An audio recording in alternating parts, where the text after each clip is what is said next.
Para vocês que estão em casa, bom dia. Para vocês que estão aqui, bom dia também. A gente já estava rapidamente conversando aqui e a gente vai dar continuidade aos estudos do Verdades Essenciais, um livro daqui da nossa igreja mesmo, em que você pode ter contato com princípios fundamentais, básicos da fé cristã.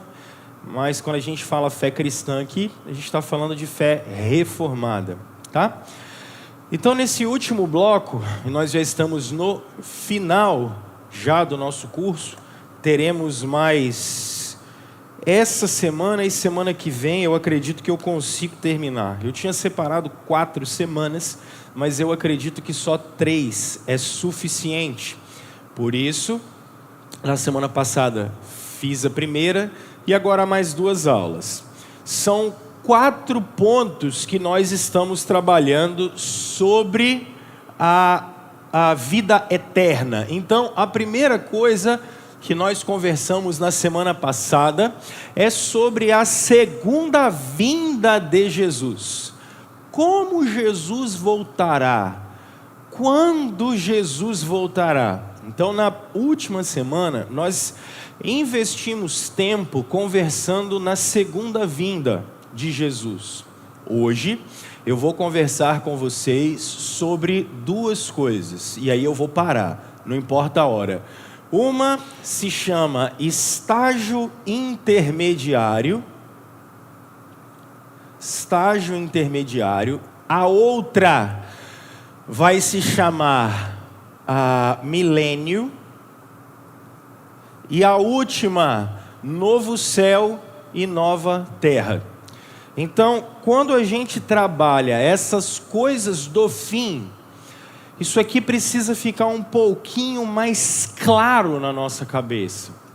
Por exemplo, Jesus voltará, fato. Como? Como será a segunda vinda do Senhor?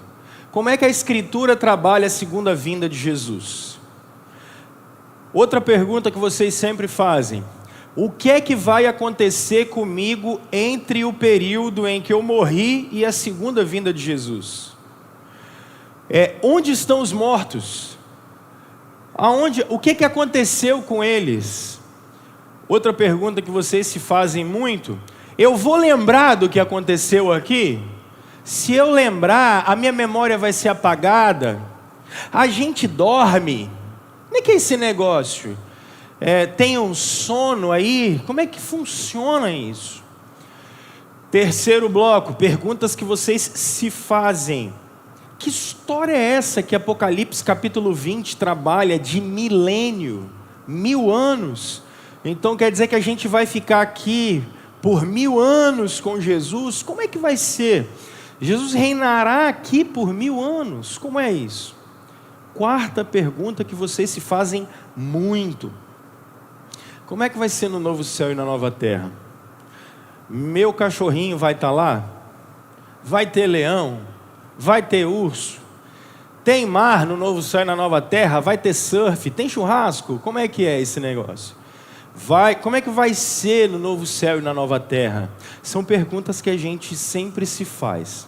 Então, estou gastando essas 3 semanas exatamente conversando isso com vocês, dando muitas pinceladas, porque são assuntos que eu não tenho condição de exauri-los ao final. Eu não tenho condição de fazer isso. Cada ponto desse eu poderia ficar 6 meses aqui com vocês, e não é brincadeira, tem muito material sobre isso, mas eu não tenho condição. Para os que se interessam por leitura, fala assim: nossa, eu queria muito ler sobre isso. Tem um livro que é livre.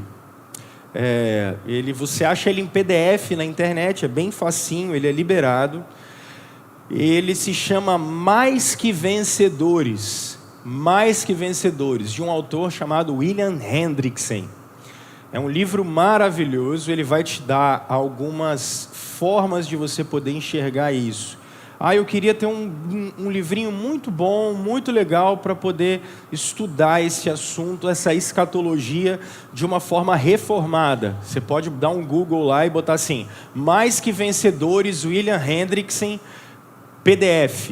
vai sair. Não fica preocupado, é um livro liberado, você pode... ele é de uma capa vermelhinha, você vai achar ele lá, tá bom? Então vamos que vamos, pessoal. Deixa eu só falar com vocês o seguinte. Vamos até o livro de Mateus, que é onde eu estou trabalhando um paradigma com vocês. Eu vou avançar um pouquinho mais. Livro de Mateus, capítulo 25. Dê uma olhada comigo. Desculpa, 24, perdão. 25 é outra coisa. Capítulo 24. E aqui eu vou trabalhar com vocês uma coisa bem calma. Deixa eu só revisar com vocês. Mateus capítulo 24. Deixe-me revisar com vocês em 5 minutos o que falei na última semana.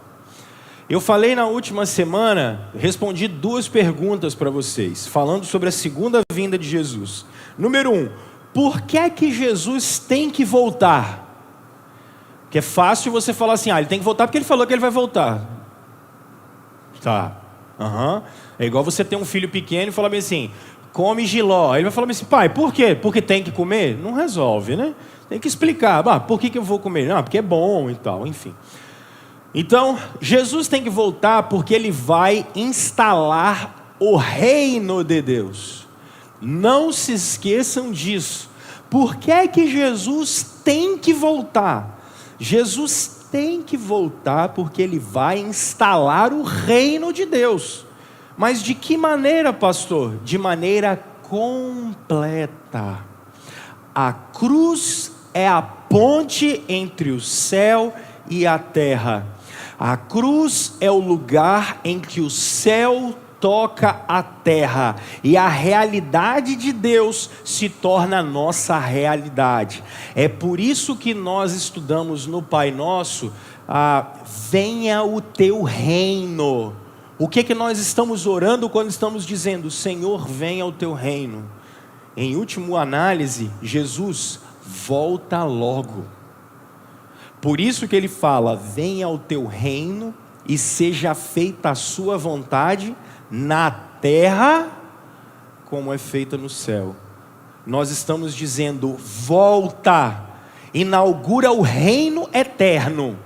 O reino espiritual, Jesus já inaugurou. E aqui é a maior prova do reino espiritual inaugurado. Vocês estão aqui porque foram salvos por Jesus e vivem o testemunho dele. A igreja é agora o que a humanidade vai ser na eternidade. Então, o reino de Jesus, por enquanto, ele é de natureza espiritual. Mas Jesus volta para inaugurar o reino eterno. Ok? Então, primeira pergunta, por que é que Jesus tem que voltar? Estava conversando com alguém sobre umas manifestações que vão acontecer, umas coisas. O mundo está numa ebulição política muito interessante. Aí a pessoa olhou para mim e falou assim, pastor, só Jesus para resolver esse monte de confusão que a gente está vivendo, né? Eu falei, cara, é isso aí. Nós não vamos resolver. É impossível. É impossível.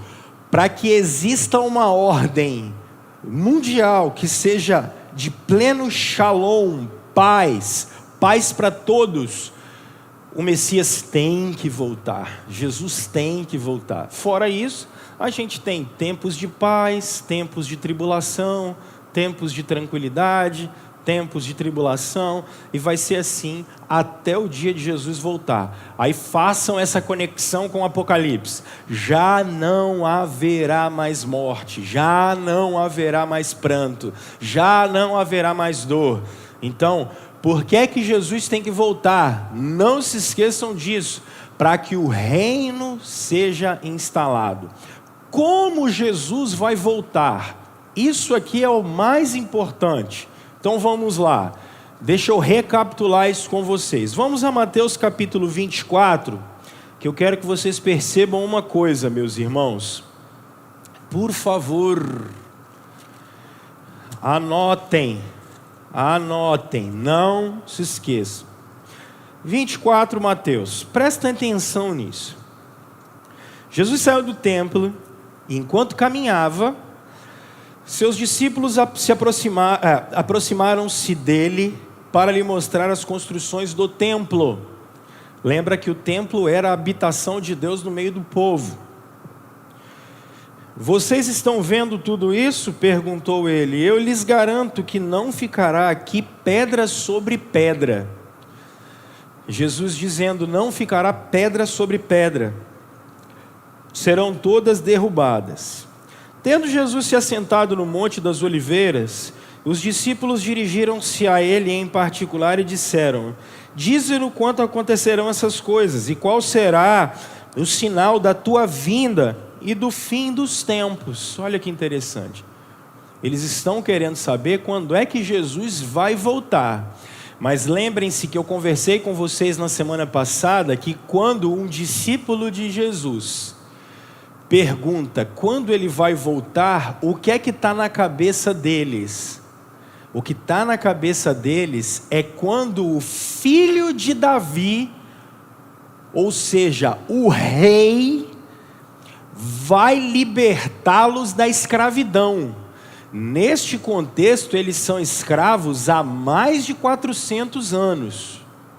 Eles foram escravos da Babilônia, foram escravos da Medopérsia, foram escravos da Macedônia, e agora eles são escravos de Roma. Lembrem-se disso. Eles estão debaixo do governo dos Asmoneus. Lembrem-se que eu contei isso para vocês na semana passada. Sendo que Herodes, o Grande, é um dos últimos Asmoneus que existem. Só que eles dão tanto problema que nesse período aqui, por exemplo, os romanos governam a região por meio de prepostos, que neste caso aqui é Pilatos. Então quando eles estão perguntando assim, quando é que você vem? Eles estão perguntando, quando você vai fazer a revolução? Isso é o que está na cabeça deles. Quando você vai pegar em armas e você vai resolver a nossa situação? Agora preste atenção no que Jesus vai falar, ok? Jesus respondeu, cuidado que ninguém os engane. Verso 5. Pois muitos virão em meu nome dizendo, eu sou Cristo, e enganarão muitos. Vocês ouvirão falar de guerras e rumores de guerras, mas não tenham medo. É necessário que tais coisas aconteçam, mas ainda não é o fim. Nação se levantará contra nação, e reino contra reino. Haverá fomes e terremotos em vários lugares. Tudo isso será o início das dores. O que eu quero que vocês olhem? Segura aqui, vai até o livro de Atos, capítulo 5. Vamos deixar um homem muito sábio falar para eu poder explicar uma coisa para vocês. Para isso aqui ficar bem claro. Que daqui a pouco eu vou escandalizar vocês, eu sei, mas não tem problema não. Vamos em Atos.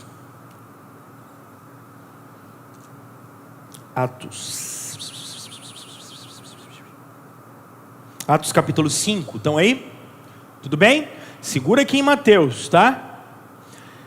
Vamos ao verso 33 de Atos capítulo 5, só para vocês entenderem o que eu estou querendo dizer. Olha o que Jesus disse, cuidado ninguém vos engane, muitos virão em meu nome, dizendo eu sou Cristo, enganarão a muitos.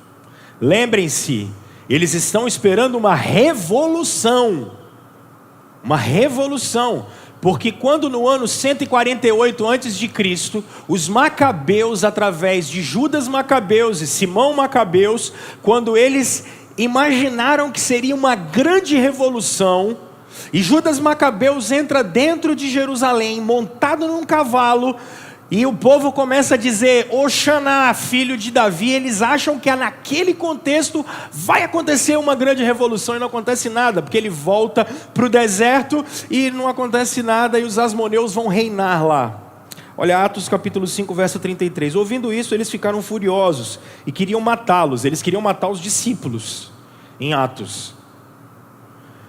Mas um fariseu, chamado Gamaliel, mestre da lei, respeitado por todo o povo, levantou-se no sinédrio e pediu que os homens fossem retirados por um momento.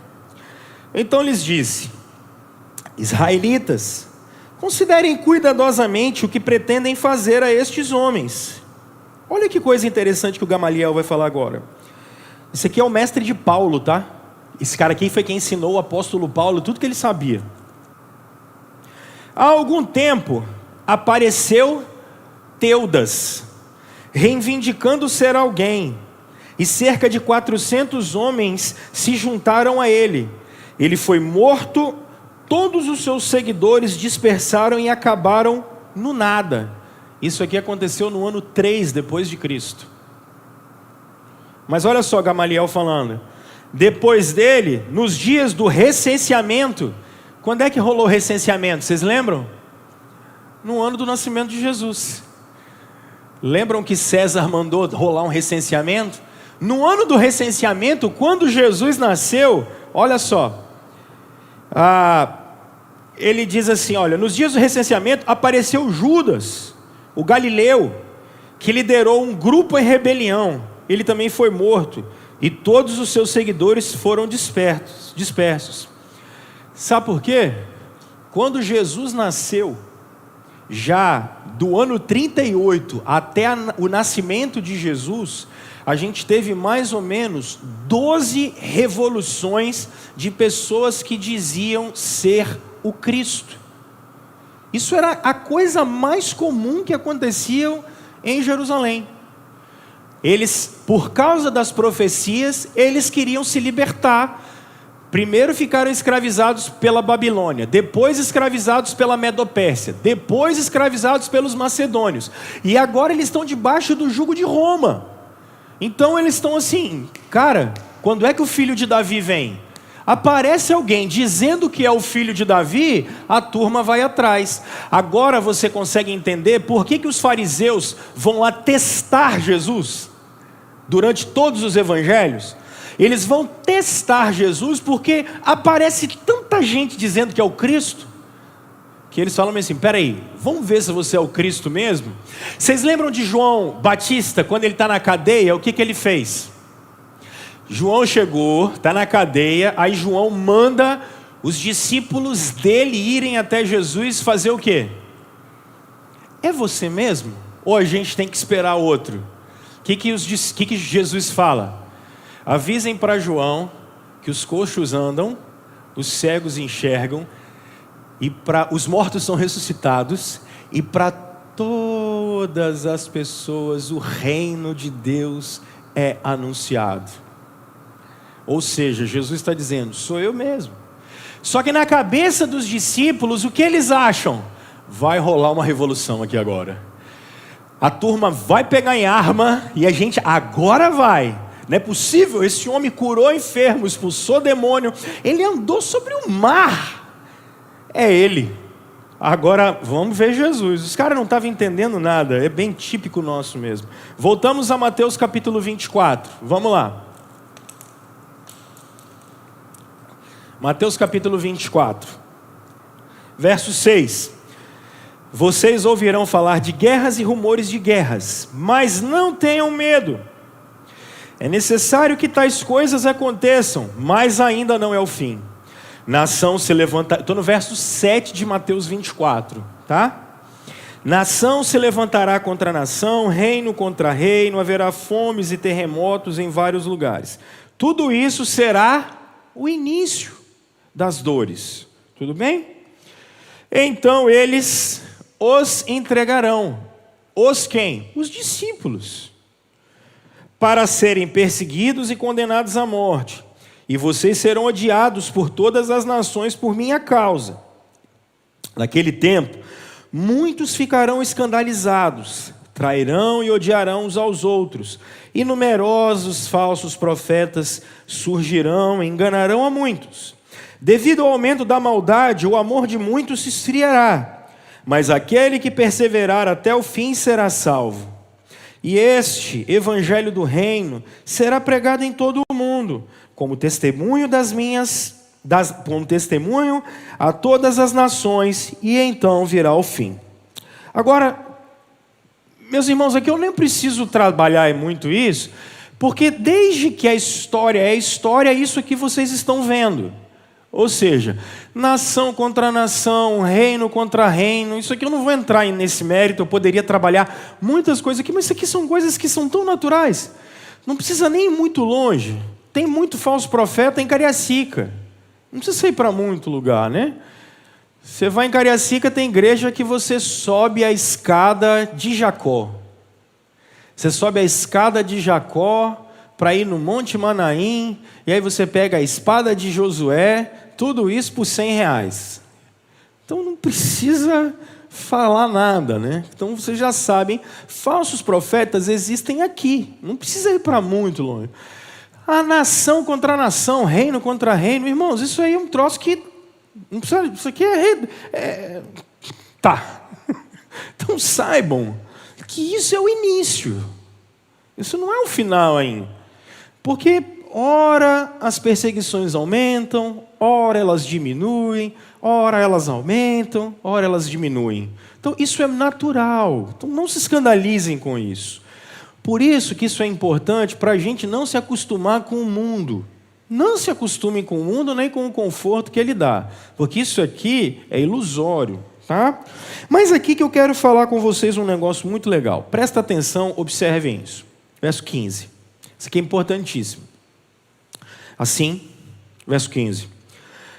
Quando vocês virem o sacrilégio terrível, olha, do qual falou o profeta Daniel, no santo lugar, quem lê entenda. Então, os que estiverem na Judéia, fujam para os montes. Quem estiver no telhado de sua casa, não desça para tirar dela alguma coisa. Quem estiver no campo, não volte para pegar seu manto. Como serão difíceis aqueles dias para as grávidas e para as que estiverem amamentando. Orem para que a fuga de vocês não aconteça no inverno, nem no sábado, porque haverá tão grande tribulação, que nunca houve desde o princípio do mundo até agora, nem jamais haverá. Se aqueles dias não fossem abreviados, ninguém sobreviveria, mas por causa dos eleitos, aqueles dias serão abreviados. Vamos com calma. O que é o sacrilégio que Daniel vai falar para nós no capítulo 9, no verso 27? No ano 148 a.C., Antíoco IV Epifânio, ele faz uma coisa muito interessante. Ele quer acabar com a cultura judaica, porque os judeus davam muita dor de cabeça para eles. O que ele faz? Ele pega um porco, que é um animal imundo, ele pega um porco, corta o porco, e ele pega o sangue do porco e joga dentro do santuário todinho, até no Santo dos Santos. É por isso que os macabeus vão vir, entrar em Jerusalém, e os macabeus vão purificar o templo. Ok? Agora olha Jesus. Jesus entra e ele purifica o templo como? Tirando os vendilhões. Jesus está dizendo assim: a fé de vocês vai ser destruída. No ano 70 depois de Cristo, Tito Vespasiano, que chega lá em Jerusalém, no ano 68 para 69, ele pega as legiões romanas e faz um cerco em volta de Jerusalém. E larga eles lá. Sem comida, sem água. E o que ele faz depois disso? Ele entra e detona a cidade todinha. Não sobra nada. E os judeus vão passar pela primeira diáspora, que a gente chama. Os judeus vão ser espalhados e expulsos de Jerusalém. Eles vão voltar para Jerusalém agora em 1948, 49. Eles foram espalhados pelo mundo. Jesus está dizendo assim: olha, deu ruim. Percebam que o que Jesus fez antes desse sermão, ele chegou diante de Jerusalém, olhou e falou bem assim: Jerusalém, Jerusalém, que matas os profetas.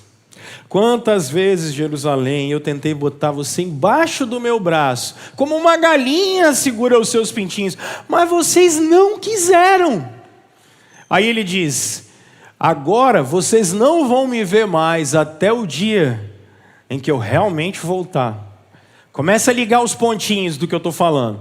Jesus está falando da perseguição que eles vão sofrer, ok? Então vamos lá, verso 23. Se então alguém lhes disser, vejam, aqui está o Cristo, ou ali está ele, não acreditem, pois aparecerão falsos cristos e falsos profetas que realizarão grandes sinais e maravilhas, para, se possível, enganar até os eleitos. Desde que o mundo é mundo, isso aqui acontece. Tá, gente? Eu vou citar um exemplo. Século IV depois de Cristo. Uma coisa que vocês nunca viram, nunca aconteceu isso. Existia um profeta chamado Montano.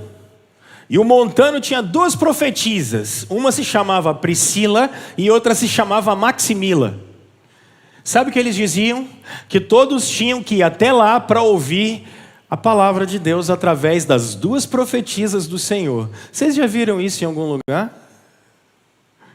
Olha, vamos lá. Lá tem o grande homem de Deus que fala a palavra de Deus. Desde que o mundo é mundo, isso existe. Fiquem muito tranquilos, tá? Vocês não estão vivendo nada de novo. Só tem outra cara. Então, verso 28... Perdão. Verso 25. Vejam que eu os avisei antecipadamente. Verso 26. Assim, se alguém lhes disser, ele está lá no deserto, não saiam. Ou, ali está ele dentro da casa. Não acreditem. Porque, assim como um relâmpago, prestem atenção, assim como um relâmpago que sai do Oriente e se mostra no Ocidente, assim será a vinda do Filho do Homem. Como é que vai ser a vinda de Jesus, pessoal? Repentina. Ela é repentina. Preste atenção. Ela é visível.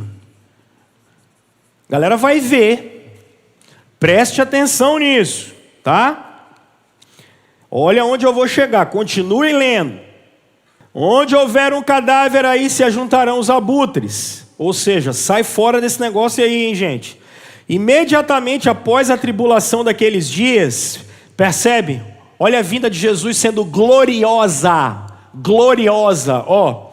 O sol escurecerá, a lua não dará a sua luz, as estrelas cairão do céu e os poderes celestes serão abalados. Então aparecerá no céu o Filho do Homem, e todas as nações da terra se lamentarão e verão o Filho do Homem vindo sobre as nuvens do céu com poder e grande glória. Então a volta de Jesus, é gloriosa, repentina, visível e gloriosa. Lembra que eu falei com vocês do juízo suspenso dos adventistas? Não tem base para isso. Você não tem base, por exemplo, para a volta, como as testemunhas de Jeová dizem, que Jesus voltou já, e Ele está no meio do caminho entre o céu e a terra. Você não tem base para isso. Não dá. É uma volta que é repentina, visível, gloriosa. Verso 31. E ele enviará os seus anjos com grande som de trombeta, e estes reunirão os seus eleitos dos quatro ventos, de uma a outra extremidade dos céus. Aprendam a lição da figueira. Quando seus ramos se renovam e suas folhas começam a brotar, vocês sabem que o verão está próximo. Assim também, quando virem todas estas coisas, saibam que Ele está próximo às portas. Eu lhes asseguro que não passará esta geração até que todas essas coisas aconteçam. Os céus e a terra passarão, mas as minhas palavras jamais passarão. Alguns entram em dúvida aqui por causa desse verso 34. Jesus está falando que naquela geração eles vão ver a destruição de Jerusalém, tá? Agora vem uma coisa que é muito legal, e aqui vai ser... Respira, toma uma água. Toma uma água. Essa parte aqui, quando eu escrevi o Verdades Essenciais, eu não coloquei ela mas quando eu escrever Verdades Essenciais, a segunda edição, eu vou colocar. Porque eu dou esse curso aqui desde 2017, eu acho, 16, nem sei. E essa é a parte que vocês mais têm dúvida. Certeza. Claro que eu tenho certeza. Depois dizem que ela não ouve a gente. Isso aqui é interessante. Deixa eu só falar um negócio com vocês. Isso acontece com vocês também? Você começa, ela fala. É só assim, irmãos. Eu já ouvi até que a vacina é o número da besta. Irmãos, você tendo o Google, você acha mesmo que vai demorar assim muito tempo para ter um governo único no mundo? Todo mundo sabe seus dados. Nem eu que sabe o que você fala. Suas conversas estão todas gravadas. O governo sabe onde você vai, onde você vem. Você fica tranquilo. É porque às vezes a gente acha que todos os seus dados já estão armazenados. Todo mundo já sabe aonde você vai, aonde você vem, o que é que você fala, suas mensagens. Todo mundo já sabe isso. Então relaxa, tá bom? Não fica muito preocupado, achando que a vacina é o número da besta, não. Dados compartilhados, os governos do mundo já têm há muito tempo. Só que você tem aparelho, já tem uns 10 anos que você usa o WhatsApp, cara. Às vezes a gente não usa, sabe? Você, toda vez que você baixa um aplicativo, você vai lá e bota na permissão, aquela permissão é para o cara usar todos os seus dados. Eu acabei de falar um negócio aqui e a assistente do Google me respondeu. Então relaxa, a gente tem que raciocina um pouquinho mais. Nós estamos caminhando sem condição de voltar atrás para um governo único mundial. Isso é impossível mudar isso. Não tem como, isso vai demorar algum tempo. Agora, saber o que todo mundo faz, isso é coisa... Por favor, né? Vamos lá, não precisa nem ler a Bíblia para saber isso. É só você olhar o mundo como ele é. Isso é a coisa mais fácil que tem. Mas, vamos lá. Então, a vinda de Jesus é repentina, visível, gloriosa. Faltou eu colocar uma coisa aqui, que agora que são elas. Ela é única. Ela é final. Então vamos lá, vou trabalhar duas coisas com vocês aqui, ó. Percebam que o próprio Jesus vai dizer em Mateus capítulo 24, verso 36. Prestem atenção, por favor. Quanto ao dia e a hora, ninguém sabe, nem os anjos do céu, nem o Filho, senão somente o Pai. Jesus está falando aqui da sua encarnação. Quando ele fala que o Filho não sabe, ele não sabe na encarnação. Deus, Pai, Filho e Espírito Santo já até decretaram o dia da segunda vinda de Jesus, tá? Ok? Menos crendice. A volta de Cristo, Deus Pai, Deus Filho, Deus Espírito Santo, decretaram antes da fundação do mundo. Isso é a economia da Trindade, eu já falei isso com vocês. Deus Pai, Deus Filho, Deus Espírito Santo, eles têm um decreto eterno e já decretaram inclusive o dia da minha morte. Eu já sei, Deus já sabe o dia que eu não estarei mais aqui. Então isso aqui, Jesus está falando da encarnação. Como Jesus se esvazia e ele então não sabe realmente do dia de sua volta. A teologia ajuda a gente aqui. Agora, irmãos, verso 37, presta atenção. Como foi nos dias de Noé, vou escrever aqui, ó, Noé. Interpretação de texto de 5º ano, que eu estudo com a minha filha mais nova. Assim também será na vinda do Filho do Homem. Ok? Pois, nos dias anteriores, o povo vivia comendo e bebendo, casando-se, dando-se em casamento, até o dia em que Noé entrou na arca. Tudo bem? Até aí tudo bem? Vocês já leram Gênesis 6, Gênesis 7, Gênesis 8 e Gênesis 9, que é o dilúvio. E eles nada perceberam até que veio o dilúvio. E o que o dilúvio fez com todo mundo? Fala para mim, por favor. Levou.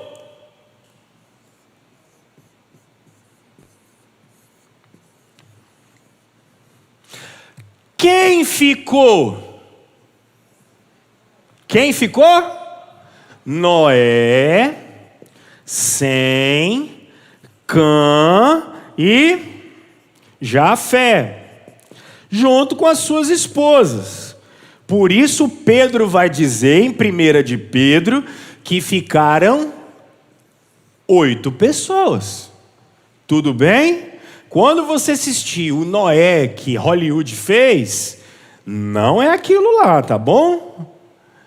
Joia? Aquilo lá não é legal. Tem um filme aí com aquele cara que fez uns filmes famosos aí. Aquilo lá não é verdade, tá? Aquilo lá é muito mais o livro de Enoque do que a Bíblia. Mas aí eu posso falar isso em outro momento com vocês. Verso 39. Assim acontecerá na vinda do Filho do Homem. Verso 40, irmãos. 2 homens estarão no campo, um será levado e o outro deixado. 2 mulheres estarão trabalhando no moinho, uma será levada e a outra deixada.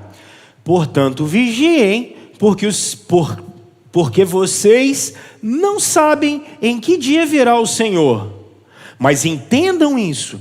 Se o dono da casa soubesse que hora da noite o ladrão viria, ele ficaria de guarda e não deixaria que a sua casa fosse arrombada.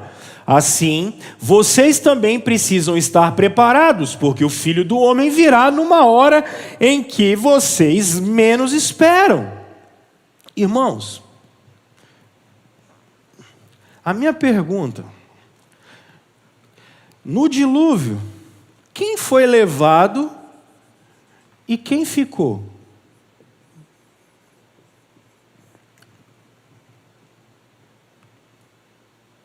Quem foi levado foram os ímpios. E quem ficou? Os santos.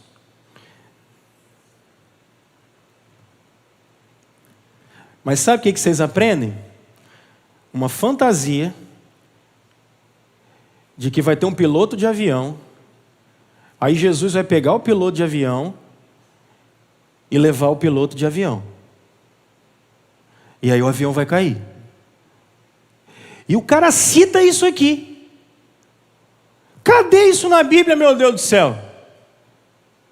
Vocês, se quiserem ir, problema é de vocês. Eu vou ficar. Eu não vou ser arrebatado, não. Você me perdoa, tá? Eu não quero, não. Eu vou ficar. Se alguém quiser ficar comigo, já pode ler Mateus 24. Percebe? Leia o texto. Leia o texto. Aí o cara me faz um filme chamado Deixados para Trás. Oh, glória a Deus. Eu vou ser deixado para trás para a glória de Deus. Porque eu vou ver o novo céu e a nova terra. Queiram ser deixados para trás, assim como Noé, meus irmãos. Então, é um tanto de crendice que a gente fala assim: da onde inventaram esse negócio? Da onde tiraram isso? Essa ideia de rapto, de que a igreja vai ser raptada para não passar pela grande tribulação. Aonde isso está escrito na Bíblia? Jesus manda o tempo todo que eles prestem atenção, que eles fiquem ligados. Então vamos lá. Irmãos, haverá um arrebatamento. Depois eu trabalho 1 Coríntios capítulo 15 e Tessalonicenses com vocês. Calma. O que eu quero dizer? Essa história de que vai ter alguém raptado e o outro vai ficar, queiram ficar, meus irmãos. Jesus está sendo muito claro. Quem é que foi tirado no tempo de Noé? Os ímpios foram tirados. E quem é que ficou? A geração da aliança, a geração do pacto. E pior que ainda fizeram, deixados para trás, 1, 2 e 3. É um pior do que o outro. Misericórdia, mas é ruim demais. Então olha só, esse arrebatamento aí, isso é de uma furada fora de série. Pastor, nós passaremos pela grande tribulação. Irmãos, se vocês estivessem debaixo do domínio de Hitler na Segunda Guerra, vocês iam querer alguma coisa pior do que aquilo? Se você fosse um judeu crente na Segunda Guerra Mundial, tem alguma coisa pior do que aquilo? Você e seus filhos numa câmara de gás para morrer? Ou se você estivesse debaixo do domínio de Stalin, num gulag daquele da União Soviética, em que você, sua mulher e seus filhos iam lá? Só para eu dizer para vocês, até alguns anos tinha um judeu que veio para o Brasil, ele estava vivo até alguns anos, acho que ele já morreu, e ele chegou no campo de concentração com 9 anos. O pinico dele era o lugar onde ele comia. Tem uma tribulação pior do que essa? Existe alguma coisa pior do que isso? Você vê seu filho numa câmara de gás? Ou o próprio Império Romano, irmãos? Não tinha mais cruz, não tinha mais madeira no Império para fazer cruz, porque os cristãos eram crucificados nas estradas. Você andava estradas e os cristãos crucificados. Tem tribulação pior do que essa? Cortar sua cabeça, cortar seu corpo, matar sua mulher, matar seus filhos. Esse depoimento, acho que foi a CNN que pegou desse judeu que estava no Brasil, é um velhinho. São 15 minutos de entrevista, porque ele é muito velho. Ele era tão frio, porque ele não tinha roupa, ele pedia a Deus para ter diarreia. Que era o único momento em que ele sentia calor, quando as fezes dele saíam. De tanto frio que ele sentia. Porque como é que você come no mesmo lugar que você faz suas necessidades? Às vezes a gente não tem muita ideia e viaja na maionese. E acha que a história... Olha só, nós somos cristãos. A gente não acredita em utopia. A gente não acredita num mundo que os homens vão construir.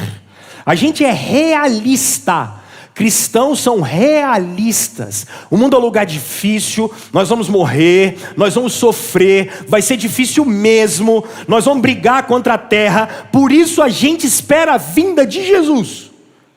Nesse exato momento tem pessoas do mundo todo, por exemplo, que vocês estão vendo, que estão sofrendo na mão de um monte de talibã lá. Entra num grupo de pastor e dá uma olhada no que está acontecendo no inferno que está aquele lugar. Só que a gente está aqui, do outro lado do Ocidente, com Estado Democrático de Direito, com liberdade. Para nós está tranquilo. Entende isso? Então essa história de que cristão não vai passar pela grande tribulação, irmãos, para com isso. Você não tem base bíblica para isso. Vai olhar em Tessalonicenses agora. Essa história de que Jesus vai arrebatar a igreja. Aí olha o que a teologia... está fazendo com a mentalidade do brasileiro. Isso é teologia ruim. Deixa eu apagar isso aqui só para vocês entenderem, de uma vez por todas. É porque isso aqui é português, nem é grego, tá? É português. Então, olha o que os caras dizem. Vai ter uma espécie de arrebatamento. E nesse arrebatamento, segundo eles, a igreja vai ser raptada. E a igreja não vai passar pela grande tribulação. Ok? Isso é o que eles dizem. Tá. Não tem base bíblica para isso, mas tudo bem. Então vamos lá. Aí serão 3 anos e meio de paz e 3 anos e meio de tribulação. É isso que eles vão falar. Eu vou dizer de onde tirar isso aqui agora. Aí Jesus volta de novo. Nesse período aqui, o Espírito Santo vai ser tirado, segundo eles. Porque é o Espírito Santo que está segurando o anticristo. Ok? Então, quando o Espírito for tirado, vai vir um anticristo, ele vai fazer paz E depois, segundo essa galera, ele vem e traz tribulação, porque ele vai ser o 666, ou seja, ele vai tentar ser Cristo. Resumo é isso. Aí Jesus volta. Essa que é a ideia. Grosso modo, dependendo da corrente, Jesus volta até 4 vezes aqui. Dependendo da corrente dispensacionalista. Qual é a base para se pensar nisso? Vamos lá, Tessalônica. Ah, tá. Aqui, nesse período, o foco é a conversão de judeus. Estão citando aqui Romanos capítulo 9 e 10, especialmente Romanos 10, é a base que a galera usa. E os crentes que estavam em pecado, quando Jesus voltou, eles vão ter aquilo que eles vão chamar de segunda chance. Basicamente, grosso modo, tá? Grosso modo é isso aqui. Vocês já devem ter visto isso. Então vamos lá. Vamos para Tessalônica para ver se tem base o que esses irmãos falam. Vamos para Tessalônica, 1 de Tessalônica.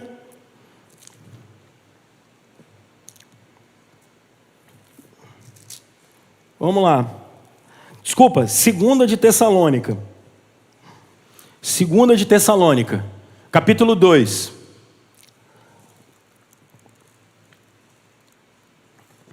Deixa eu olhar minha hora.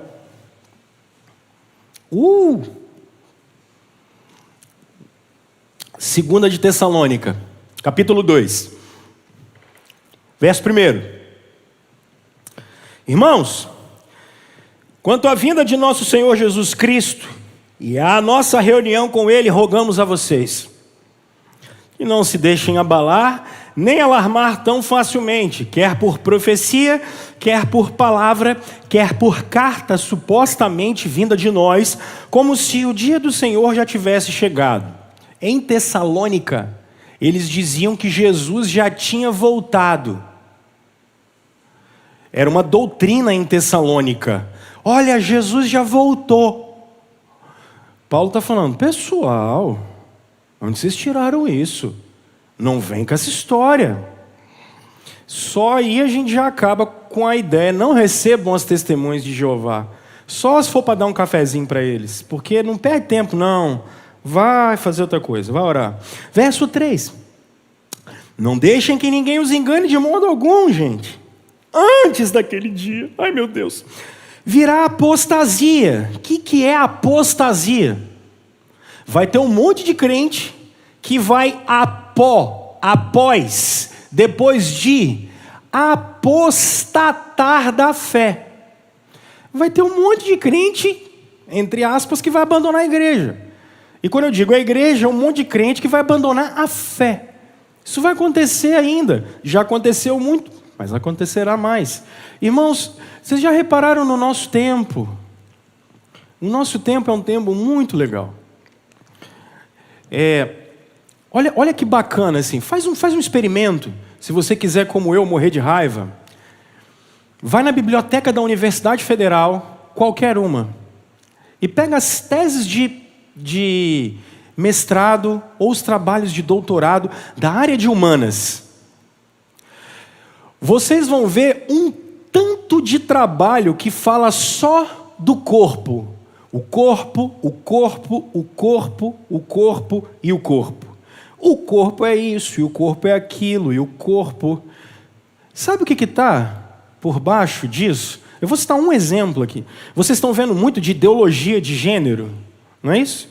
Ideologia de gênero, ideologia de gênero. Essa foi a primeira semana que eu, como pastor, tive que tratar um caso desse. Uma criança de 9 anos que é menina se vendo menino. Foi a primeira vez que eu fui chamado, e eu acho que vai ser a primeira de muitas. Algo me diz. É um assunto que eu tenho estudado há mais de um ano. Eu tenho me debruçado sobre essas questões do nosso tempo. Sabe o que está... Porque isso nunca foi discutido na humanidade. Se você chegasse para Tomás de Aquino, o maior filósofo da Idade Média, falasse assim, Tomás de Aquino, se um homem desejar um outro homem, o que é isso? Ele vai falar, bom, isso é luxúria. Normal. Isso acontece. Se você chegasse para o Agostinho e falasse assim, se uma mulher desejasse uma outra mulher, Agostinho ia falar, isso é luxúria.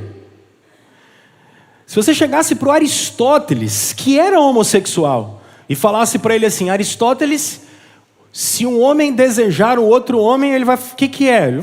Luxúria, normal. O homem e seus desejos. Mas preste atenção, o que é que está na base da identidade ou da ideologia de gênero?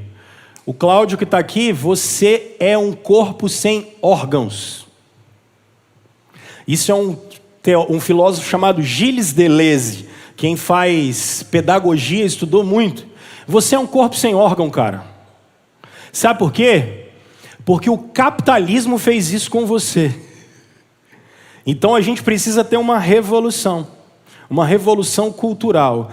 E você, depois que tiver, pelo poder que vem de você, você escolhe o que você vai ser, porque a gente precisa acabar com a família burguesa e a gente precisa acabar com o capitalismo. É isso que está na base dessa gambiarra toda.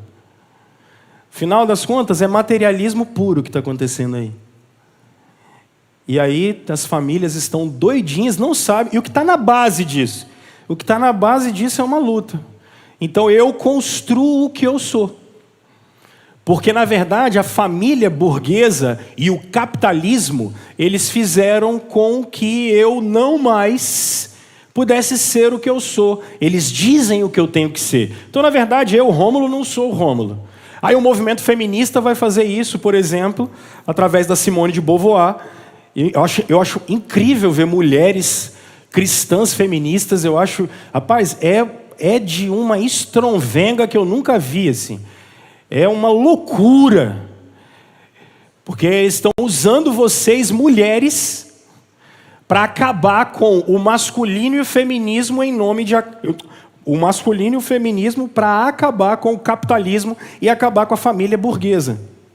Esse é o que está embaixo disso tudo. Então, se você não sabia, se você também não entendeu, me procura depois. Eu vou gastar algum tempo falando sobre essas coisas aqui. Já tem pelo menos um ano que eu estou de orelha em pé com esse negócio. Eu basicamente fechei os meus estudos nessa área, porque está demais, né? Está demais. Eu quero saber se eu vou continuar dizendo que é pecado sem ser preso. Se eu for preso, só quebra um galho para mim, cuida da minha família, me arruma um advogado. Vocês aí ajudam a Aline, Elisa e Júlia, pagam um advogado só para eu poder sair de lá. Do jeito que o trem tá, gente, ó. Aí você vai, gente, o que é isso? Aí você vai, olha todos os estudos, só tem estudos sobre corpo. Corpo. Faz isso, sério mesmo. Vai lá, olha o banco de monografia das universidades federais. Os caras estão discutindo o que é corpo. Aí eu vou para a Bíblia e vejo assim, no princípio criou Deus os céus e a terra, ele fez homem e mulher. Pronto. Aí eu vou estudar o Calvino. O Calvino diz assim, sabe por que você não consegue se ver mulher? Porque você perdeu a teorreferência. Sabe por que você não consegue se ver homem? Porque você perdeu a referência de Deus. É só por isso.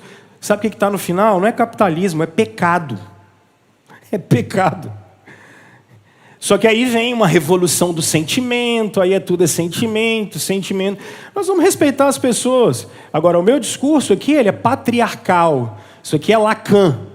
Olha, o patriarcado. Aí o que o cara pegou? Patriarcado é uma doutrina da psicanálise, que é um doido do Freud que inventou, e o Lacan deu uma melhorada. Aí inventaram, é o patriarcado.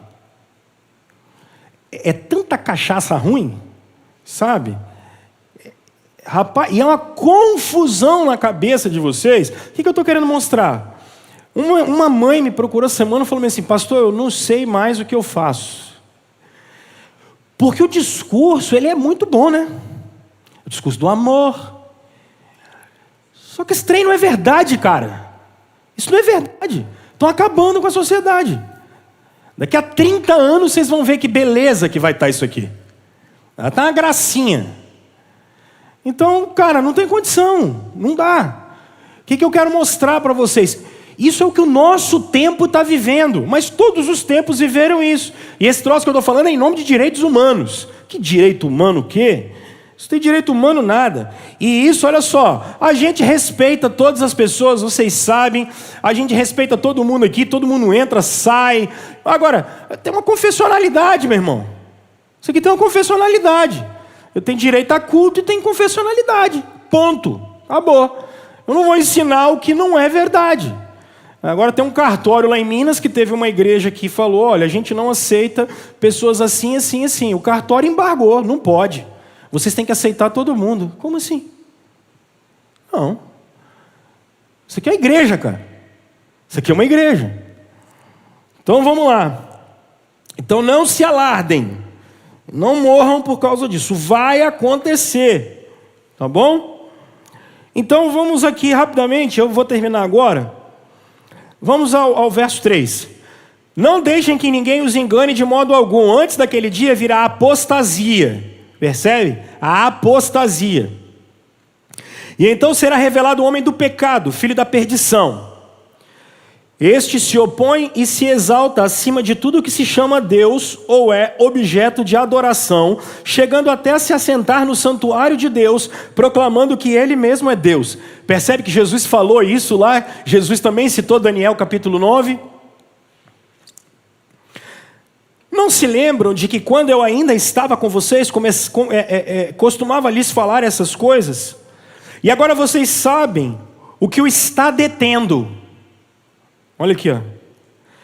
Para que ele seja revelado no seu devido tempo. Quem é que está detendo o anticristo? O texto disse? Está escrito aqui? Quem está detendo o anticristo? Não. Mas o pessoal pega e fala assim, quem está detendo o anticristo é o Espírito Santo. Logo, olha só, não está escrito isso. Logo, o Espírito tem que ser tirado. Olha a dedução que é feita. Isso aqui é um argumento do R.C. Sproul. Ele que fala disso quando fala da pessoa de Cristo. Pega esse livro comigo depois, eu acho que é o capítulo 7. E agora, verso 6, agora vocês sabem o que está detendo para que ele seja revelado no seu devido tempo. A verdade é que o mistério da iniquidade já está em ação, restando apenas que seja afastado aquele que agora o detém. Aí eles falam, é o Espírito Santo, então vamos tirar o Espírito Santo. Então será revelado o perverso, a quem o Senhor Jesus matará com o sopro de sua boca e destruirá pelas manifestações da sua vinda. Primeiro, a vinda é única, não é 2, 3, 4, 5, é sempre a vinda, tudo bem? Então o que eu quero dizer? Irmãos, isso aqui é uma ilação. Se é o Espírito Santo que vai ser tirado, a minha pergunta é, como alguém vai converter sem ter o Espírito Santo? Esse é um problema que nunca foi resolvido por quem é adepto dessa teologia. Se eu tirei o Espírito Santo, como é que o judeu vai se converter? Se é ele que convence do pecado, da justiça e do juízo. Se é ele que converte. João 3, o Espírito sopra onde quer, ouves a sua voz, mas não sabe de onde ele vem nem para onde ele vai. É muita fantasia para pouco texto bíblico. Então, de uma vez por todas, essa ideia de arrebatamento, como foi colocada para nós, ela não é boa. Ela não é bíblica. Por quê? Porque queiram ficar assim como Noé, gente. Nós vamos ficar. Nós vamos ficar. A terra vai ser destruída? Não, a terra vai ser purificada. A nova Jerusalém desce do céu. Eu vou falar com vocês semana que vem. Vocês não vão morar no céu. Vocês vão morar no céu no estágio intermediário. Que eu vou trabalhar com vocês ainda. No estágio intermediário vocês vão ficar no céu. Depois da ressurreição dos mortos, vocês vão voltar para cá. Para onde a nova Jerusalém vai descer. Nós vamos estudar Pedro vai ter uma purificação, e se em Gênesis 1 eu vi Deus criou céu e terra, em Apocalipse 21 é novo céu e nova terra. É esta terra, é esta criação, agora não mais com Adão, mas glorificada em Jesus Cristo, meus irmãos. Vocês não vão pular nuvem a eternidade inteira e tocar harpinha e ter asa. Para! Isso não lá existe. Isso é um céu medieval que inventaram.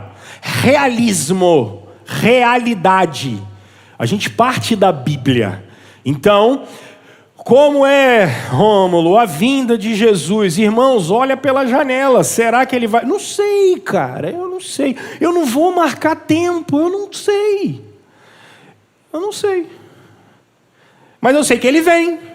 E quando ele vier, ele bota uma rapaziada à sua direita e uma rapaziada à sua esquerda. Todo olho vai ver. Vai rolar um barulho esquisito aí, o pau vai quebrar quando Cristo voltar. E o negócio não vai ser bonito para quem ficar para trás, no sentido que foi tirado. E para nós? Para nós vai ser topzera, vai ser massa. A gente vai ver ele e os anjos dele vão pegar a gente, porque ele não vai pisar aqui. Ele não pisa aqui. Enquanto essa terra não for purificada, ele não pisa aqui. E aqui, se você quiser, porque semana que vem eu vou falar do milênio, se você quiser responder a uma grande pergunta, tem um grande teólogo do século passado chamado George Led. E o George Led, ele era o defensor do pré-milenismo histórico. Então ele dizia que Jesus reinaria por 1000 anos, num reinado de 1000 anos literais. Eu só queria que o Led e qualquer um dos outros respondesse a uma pergunta básica. Como Cristo glorificado vai reinar e você com esse corpo aí vai chegar perto dele? E para piorar, porque ele reinaria 1000 anos com os santos. É uma outra pergunta que eles não conseguiram responder. Como é que essa galera que mora com Cristo hoje, como eles vão voltar para cá sem ressuscitar dos mortos? Como é que vai ser isso? Letícia morreu, ela vai vir comigo, nós vamos jogar bola, eu e você, ela é uma alminha penada e eu. E como é que nós vamos chegar perto de Jesus? Isso é um problema que os pré-milenistas históricos não conseguiram resolver. O que eu quero que fique fixado na cabeça de vocês? Essa ideia de arrebatamento, como é colocada, não é bíblica. Vocês passarão pela grande tribulação? Fato. Como é que Cristo volta? Uma vez só, gloriosamente, triunfantemente, fisicamente, você vai vê-lo. Você vai ver Jesus. Ver. E essa ideia aqui, o anticristo, como é ela, pastor Rômulo? Irmãos, em primeiro lugar, João diz que já há vários anticristos. Vários. Eles estão por aí. Agora é muito provável que haja uma figura. Uma figura, é provável. Tem gente muito boa que defende que não, e tem gente muito boa que defende que sim. É provável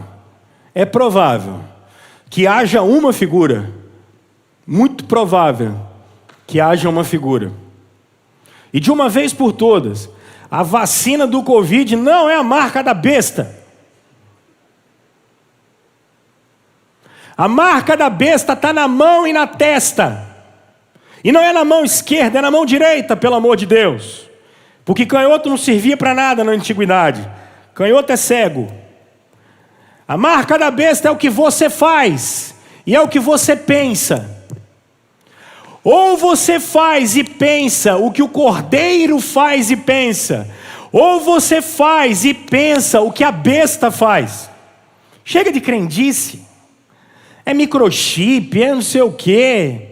Irmãos, arre égua. A marca da besta é o que você faz e o que você pensa. Os filhos das trevas são de um jeito e os filhos da luz são de outro jeito. Tudo bem? Semana que vem a gente sofre mais um pouco. Beijo no seu coração. Livro Mais que Vencedores, William Hendrickson. Você tem ele em PDF, é 0,800 na internet. Pode ler, dá uns 170 páginas, com meio dia você lê o livro. Tá bom? Beijo no seu coração, vá em paz.